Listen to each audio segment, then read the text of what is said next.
Mati, muchas gracias por recibirnos desde el Observatorio de la Conciencia Empresarial aquí en tu casa y llegando después de una exitosa ronda que cerraste, así que gracias por tenernos. No, gracias.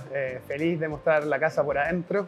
No lo hacemos casi nunca, así que nada, bienvenido. ¿Qué fue primero? ¿La oportunidad de negocio? Porque la sustentabilidad venía con todo y después el propósito o nació desde esta necesidad del propósito superior? Creo que nace del cuestionamiento de cosas simples, que tienen respuestas complejas, ¿no? Para mí lo más importante era como entender cuál era el real problema que estaba haciendo que algo tan fundamental como la industria de alimentos sea el común denominador de todos los males medioambientales conocidos por el hombre. O sea, no tenía ningún sentido. O sea, con la tecnología que teníamos, con la ciencia que teníamos, era increíble que lo más interesante en términos de investigación y desarrollo en los últimos 80 años era un dorito, ¿cachai? No podía ser. O sea, teníamos a la humanidad enferma, digamos, por todo lo que comía y por las cosas que comía. Teníamos un entorno alimentario que era extremadamente confuso y teníamos digamos, productos que, si bien amamos comer, hacen bolsa al medio ambiente. ¿Y qué despertó esta conciencia en ti? Porque tú vienes originalmente del mundo de finanzas, sí. Que es bien distinto. Sí, totalmente distinto. Mira, yo nací y crecí en una familia financiera, con un viejo que a las 8 de la mañana se levantaba con Bloomberg, yo escuchando y viendo la pantallita negra con rojo y con verde, y viajando a Nueva York y volviendo, y Wall Street, y eso era mi mundo y mi vida. ¿Qué hizo el clic? ¿En qué momento? Para mí hubo un paralelo bien grande entre la industria financiera y la industria de alimentos. Yo estudié en el 2000, bueno, del 2007 al 2011. La crisis del 2008. Y vi la crisis del 2008. Y la crisis del 2008 eran bancos grandes vendiendo productos súper complejos a consumidores que estaban totalmente desconectados de lo que estaban comprando y donde los reguladores pasaban a ser los regulados. Tenían esas 4 indicadores fundamentales. En el alimento tenía exactamente lo mismo. Súper pocas compañías muy grandes vendiendo productos súper complejos a consumidores que estaban totalmente desconectados de lo que estaban comprando y donde los reguladores pasaban a ser los regulados. Esas mismas banderitas rojas las tenía ahí. En uno hubo una crisis, en el otro no estaba la crisis todavía. Entonces dije, bueno, digamos, en términos esquemáticos y estructurales tenemos los mismos problemas.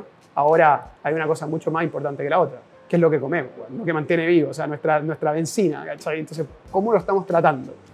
Tú escuchabas que un huevo era bueno, el otro día escuchabas que el huevo era malo. Un día escuchabas que la leche es buena, el otro día la leche es mala. Un día, bueno, el enemigo público es el gluten, después los GMO, después, qué sé yo, el azúcar y sucesivamente. Cuando tú tienes una industria que no se pone de acuerdo en cuál es el problema, es porque esa industria está quebrada. Digamos, tiene todo tipo de cosas. No solamente problemas tecnológicos o científicos, tiene problemas de mindset tremendos, donde quizás lo financiero es más importante que el contenido, que la industria de alimentos y que es lo que comemos. Entonces, nada, para mí fue como, chuta, acá me voy a meter con todo a entender cuál es el problema antes de empezar a ofrecer cuál es la solución. Y ahí me metí, y ahí encontré que el problema número 1 era la ciencia y la tecnología con que se estaban trabajando los productos del futuro de la humanidad, ¿no? Eran 3 gallos en una bata blanca en una cocina experimental haciendo ensayo y error y leyéndose papers de 1970 en cómo aplicar la soya para reemplazar productos de origen animal. Y eso era, pues, bueno. Y teníamos inteligencia artificial descifrando edición genética, ¿cachai? O sea, estábamos hablando de cosas diametralmente distintas. Tú te fijas en Pharma, y Pharma ocupa la biología molecular, la biología sintética, la biología tremendamente profunda en términos de uso de equipamiento, datos, etc. Y veía la alimentación como 2 trogloditas, bueno, en un laboratorio. No podía ser. Hay un gap muy grande. Demasiado y ahí estuvo grande. la oportunidad de... Y eso un poco, lamentablemente, ha sido, digamos, como el mindset de la humanidad. El mindset de la humanidad siempre ha sido sintomático, no ha sido preventivo nunca. Porque preventivo toma tiempo, sintomático, nada. Claro. O sea, está dispuesto a pagar todo lo que queráis para poder vivir un día más, ¿no? O sea, para corregir. Claro. Pero ya es tarde, mucho más barato partir antes. Y en ese sentido, estos productos, ¿qué tan sanos son? Bueno, a ver, nosotros en términos estructurales, y está buena la pregunta porque es una pregunta dentro de una pregunta. Yo te vuelvo a la pregunta con qué es definido como sano. Claro, ¿cuál ¿no? es el estándar? Claro, En más que el general, estándar es ¿no? bajo, es muy confuso el estándar. Perfecto. Es como una etiqueta nutricional o no tener sellos define, digamos, cuán bueno Bien, nutricionalmente es el producto. Claro. Cuando no Es tiene poco nada que Es ver. poco transparente. En el fondo, Claro. la información no logras tener un juicio al respecto. Tal cual. Y esto es como cuando te manda el doctor a hacerte un chequeo médico y te mide la glucosa, el colesterol y eso. A partir de esos datos tú no podías entender cuán saludable estás o no. Eso no te va a indicar, digamos, un montón de cosas que estáis teniendo, pero estos indicadores no te lo están dando, ¿no? Los productos de origen animal, transversalmente, generan muchísima inflamación en el cuerpo. Eso no te sale en ninguna etiqueta nutricional, Claro, ¿no? no aparece. Todo, digamos, más allá del tema de saludabilidad, es todos los recursos que necesitáis para poder llegar a hacer los productos que estáis comiendo todos los días o que venís comiendo de cuando teníais 2 años, ¿cachai?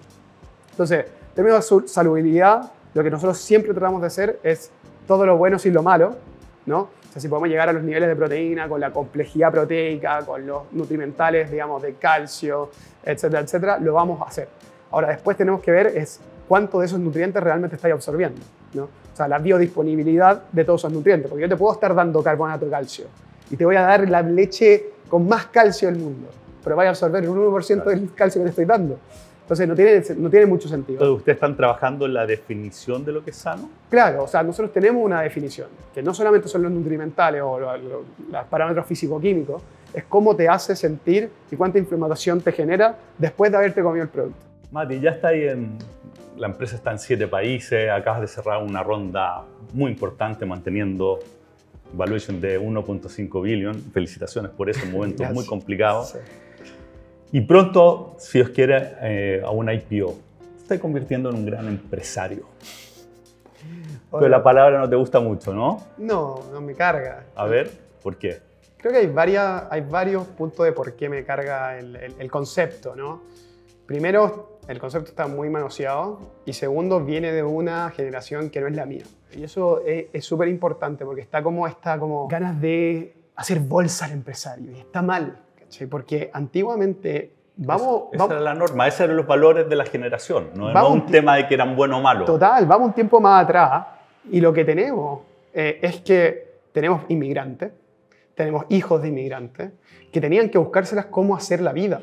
No querían volver a sufrir la pobreza de donde venían, ¿no? Llegaron con nada y tenían que hacer un negocio para poder alimentar a la familia, etc. A muchos les fue bien y nunca hubo una consideración de la sustentabilidad, etc., porque era otra mentalidad.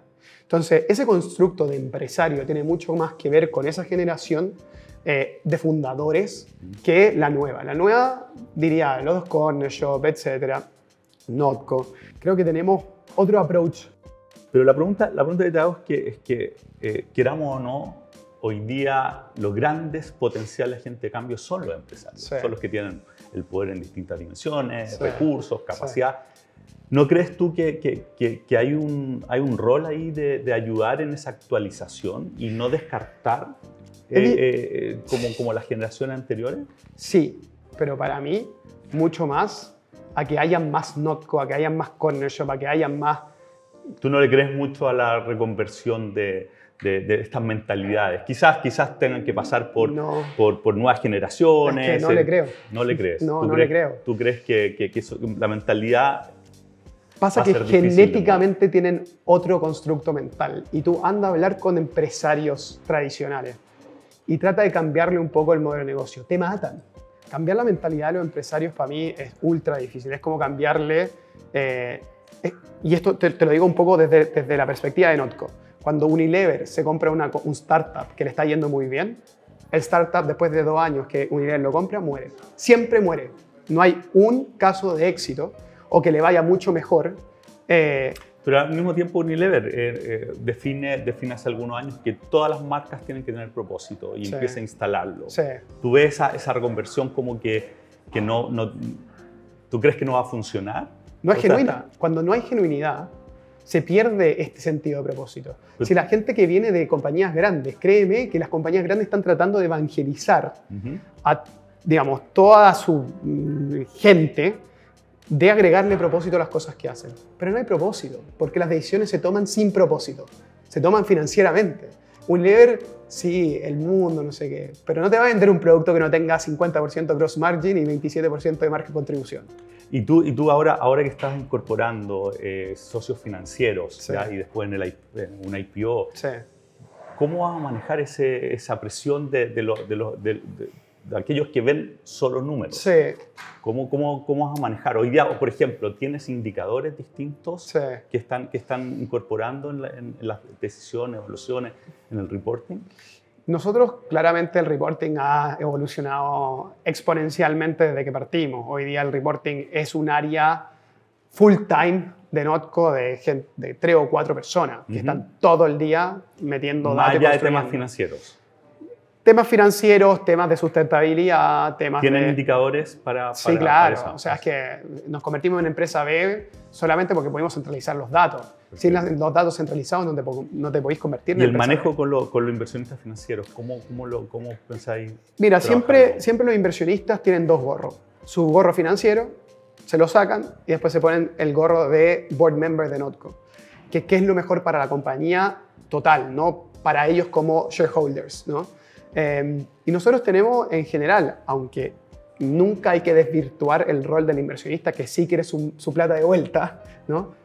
Hay algunos que te aportan extremadamente mucho en el mentoreo, en reclutar a gente, en verte los cracks que tú no estás viendo por tu rol tan operacional, tan micromanagement, ¿no? Dice, oye, Mati, ¿por qué estamos haciendo esto? ¿No deberíamos hacer lo otro?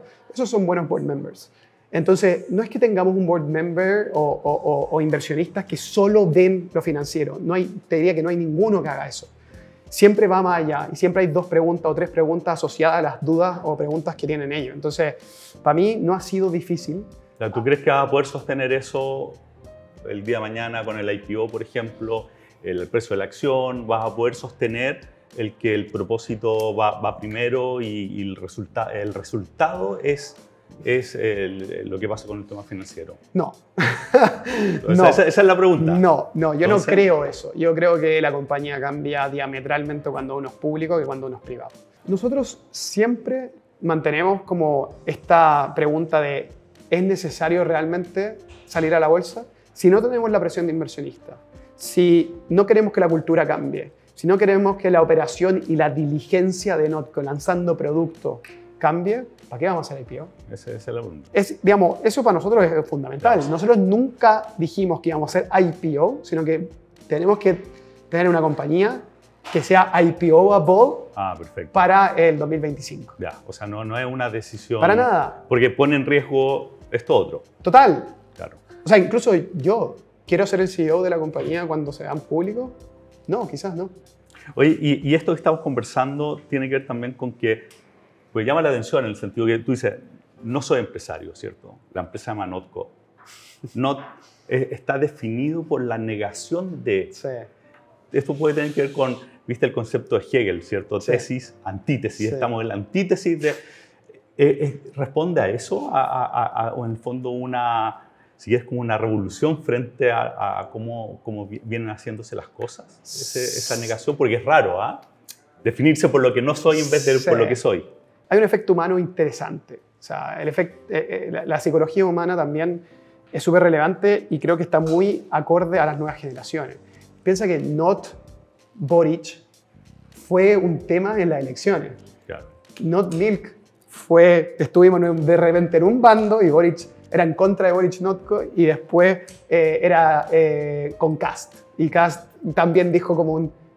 Entonces, el concepto de Not trasciende la alimentación. El concepto de Not es una cuestión mucho más generacional que cualquier otra cosa. Entonces, para mí, no fue un tema de la negación para describir mi producto.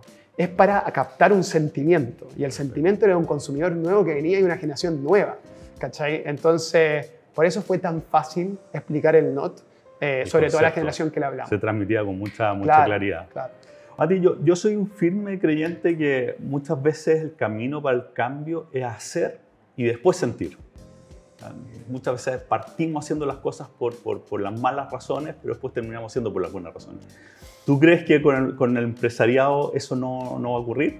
No, porque las definiciones nucleares son distintas. Lo que es bueno para él no es bueno para mí. Y lo que es malo para él no es malo para mí. Entonces, ¿cómo podemos congeniar esos dos mundos? Para mí lo encuentro absolutamente imposible. Pero el hecho, por ejemplo, todas las revueltas que están pasando, la crisis social del 2019 en Chile, el hecho que muchos hijos no quieran trabajar en la empresa de los padres, ¿no crees tú que es suficiente dolor para hacer un cambio? Pero es que no es un mundo contra otro. Eso para mí es súper importante. Y lo están haciendo un mundo contra otro. O sea, Sutil el otro día dijo, Muchnik y Undurraga creen que están cambiando el mundo, pero yo estoy cambiando el mundo. Digo, podemos cambiar el mundo los dos. Ahora, su definición de cambio de mundo es talar menos árboles. No es lo mismo, ¿cachai? O sea, yo estoy haciendo cosas para que el mundo se transforme. Y probablemente lo que estoy haciendo... Tú estás en la regeneración y ellos recién están... En la menor destrucción. Y eso no es suficiente. Eso es lo que crees. Yo no puedo convencerlo. Pero tú tienes hoy día las nuevas generaciones ya son, a nivel mundial, los millennials, centennials son mayoría. Sí. Entonces, lo que está pasando con estos empresarios más antiguos y las empresas más antiguas es que están enfrentándose a una obsolescencia en la práctica. Entonces, el no cambio puede implicar la desaparición, ¿o no? ¿Hay un cambio? Yo creo que no, y tampoco creo que debería. Porque se le acaba el confort a la gente y ¿qué dice? Se muere, ¿no? ¿Cuál es la alternativa al confort, al papel higiénico hoy día? Ninguno. CMPC lo hace. ¿Cómo lo hace? Cortando árboles. ¿Qué es lo que...? Y te pongo solo un ejemplo particular. Te pongo agua andina. La gente odia agua andina. Pero agua andina son lo que tratan todos. El agua que nosotros tenemos y el suministro de agua. Corta el agua. O ponen el precio más alto en el agua. Compadre, no se puede. Entonces, para mí lo más importante es comunicar mejor. Es entender que hay un consumidor que quiere escuchar las cosas como se hacen, ¿no? Que no hay un trasfondo, y esto pasó en la Teletón también. O sea, la Teletón está sufriendo porque el nuevo consumidor no le cree, porque piensa que es para sacarte impuestos. Entonces, aquí hay un problema de comunicación, aquí hay un problema de transparencia, aquí hay un problema de quién es el vocero, porque lamentablemente a los viejos ya no le creen más porque nos mintieron mucho, güey. Y eso pasa, ¿no? Entonces, ¿cuál es la mejor estrategia? Es una mejor comunicación, es algo que al tipo que consume el agua le resuene. ¿Por qué creo que el liderazgo de Notco penetra? Es porque estoy hablando probablemente al gallo de mi misma generación, en mi mismo lenguaje, diciendo garabatos. Es mucho más directo, entra directo. Es más genuino, bueno. Entonces la genuinidad es muy importante. Sí. Lo que pasa es que, a ver, por lo menos cómo lo vemos nosotros en el observatorio, y yo particularmente, es que la conciencia es un camino. Sí. Un camino de hecho infinito. Sí. Entonces, el que estaba destruyendo árboles, si hoy día deja de destruir o destruye menos, está avanzando en conciencia. No está en el punto que queremos definitivamente, pero está en la dirección correcta. Ese camino es el que nosotros de hecho promovemos. Pero sí. ¿Tú crees que es limitado el impacto que se puede lograr? No es limitado porque ellos tienen, digamos, muchísimo poder para cambiar las cosas. ¿No? O sea, entonces, pequeños cambios tienen mucha implicancia. Total. Entonces, pueden hacer cambios estructurales 100% y qué bueno que lo estén haciendo. La manera en que lo comunican también es súper importante. Claro. Yo de vuelta. El tema de la comunicación es clave. El tema de la comunicación es clave porque es como la responsabilidad social empresarial, ¿te acuerdas? Sí. Era un lavado de imagen brutal. Claro. Y entonces todas esas cosas hicieron que no les creyéramos más. Claro. Entonces, ¿quién está comunicando? ¿Cómo se está comunicando? ¿Cuáles son las actividades? Eso es fundamental. Y en el tiempo, Mati, tú hoy eres emprendedor. Sí. Después va a ser... ¿Te imaginas un nuevo concepto? ¿Hay que crear un neologismo aquí para el nuevo empresario? ¿O es otra categoría, una categoría que todavía no existe? ¿O tú crees que vas a ser emprendedor siempre? Yo siempre voy a ser emprendedor. No. O sea, siempre voy a ser emprendedor porque ya hay una definición de ese concepto empresario que yo no comparto. O sea, yo no he visto ningún empresario que yo me parezca en nada. O sea, yo entro a un almuerzo con empresarios y soy un outlier. O sea, soy un bicho súper raro. Los guanes, cuando digo garabatos, es como, ay, como que se incomodan. Hablo de cosas que son importantes y a ellos les hace sentido, pero no lo hacen. Entonces, hay inconsistencia en ese concepto, que yo no me acoplo para nada. Entonces, yo soy startupero, soy desordenado, no tengo proceso, con lo bueno y con lo malo. Esto tiene cosas buenas y tiene cosas malas, pero yo elegí un camino. Y yo nunca voy a poder trabajar para una compañía grande, jamás, porque salgo rebotado en 2 segundos, no tengo política. Digo la weá que tengo en la cabeza y obviamente que gente no le gusta o gente le gusta. Entonces la política no me gusta, no me metería nunca. Bueno, hice un tweet de política y me fui a la mierda, me hicieron concha. Caro. Sí. Pero dije lo que quería decir. Y hoy día voy a mi tweet y lo veo y digo, puta, bien, porque nadie lo estaba haciendo. Y que todos lo estaban pensando, muchísima gente lo estaba pensando, pero nadie lo estaba diciendo. Entonces, bueno, anyway, para mí hay un mundo donde se coexistan, pero lo primero es entender que esto no es una guerra, no es ellos contra nosotros. Yo creo que vamos a estar de acuerdo que lo más importante que está pasando probablemente hoy día en el mundo en términos de lo que como estamos viviendo como humanidad es la inteligencia artificial. Y ustedes como empresa fueron bastante pioneras en eso, sí. Con Giuseppe, ¿cierto? En el desarrollo de estos nuevos productos. ¿Tienes algún temor a partir de lo que está pasando en términos de tenemos la capacidad de manejar lo que estamos creando? ¿O es algo que hoy día no te preocupa, dado los beneficios que estás generando? A mí no me preocupa nada. Me preocupa mucho más la humanidad que me preocupa la inteligencia artificial. Porque la inteligencia artificial puede decirnos cómo hacer cosas que nunca supimos. Cómo hacerlas. Va a destrabar un montón de conocimiento. Ahora, cómo usamos ese conocimiento es lo importante. Si hay alguien malvado y está ocupando todo ese conocimiento generado por inteligencia artificial de manera mala, ahí es donde tenemos un problema grave. ¿Pero ¿no? ¿Cómo controlas eso? No lo controláis. Lo controláis con educación. Lo controláis con cosas que socialmente están aceptadas y son positivas. Es la única manera. Esto es como educar en casa. Claro. Compadre, tú puedes mandarlo al colegio. El colegio puede tener una estructura de educación.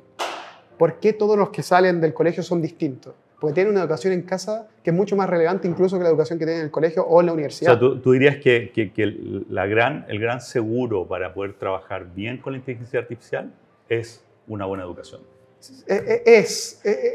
Esto, digamos, puede haber gente que está muy en contra de esto, que es lo mismo que el tema de la estrategia de patente. Te dicen, oye, ya, pero ¿cómo patentáis la fórmula Nott-Mayo? No la quiero patentar. ¿Por qué la quiero patentar? No quiero patentar la fórmula Nott-Mayo. Ahora, como hice la Nott-Mayo, es interesante, es algo que es muy único nuestro. Entonces yo quiero proteger la manera en que hacemos las cosas para poder operar libremente. Creo que, digamos, la inteligencia artificial pierde el origen de la inteligencia en la medida que lo vais restringiendo. Entonces también, cuánto lo restringí es cuánto conocimiento puede acceder o no. Entonces es como cuando hacemos una fórmula acá. Nosotros sabemos que cada restricción que nosotros le ponemos para encontrar algo nuevo es una posibilidad o múltiples posibilidades menos de encontrar algo que nunca se había encontrado antes, ¿no? Entonces también tiene que haber un tema de regulación en la aplicación de la inteligencia artificial, pero tiene que estar limitada también. ¿Cuál es ese límite? Es súper subjetivo, ¿no? Entrenar a la gente, no hay nada más fuerte que el castigo social para mí, nada, ¿no? Entonces tú podés mandarte una cagada, ¿no? Pero si tus pares te están diciendo, oye, weón, ¿qué estás haciendo? Y te dejan en ridículo, para mí es el castigo número 1. Entonces, creo que lo más importante es que se cree un sistema que es benigno, que cuando aparece algo maligno lo vayamos a matar. Entonces, como un sistema inmune, ¿cachai? Eso para mí es importante. Mati, fue espectacular conversar contigo, por recibirnos en tu casa. Muchas gracias por venir. Bueno, y eso fue un nuevo capítulo de Valor Empresa. Nos vemos en el próximo capítulo.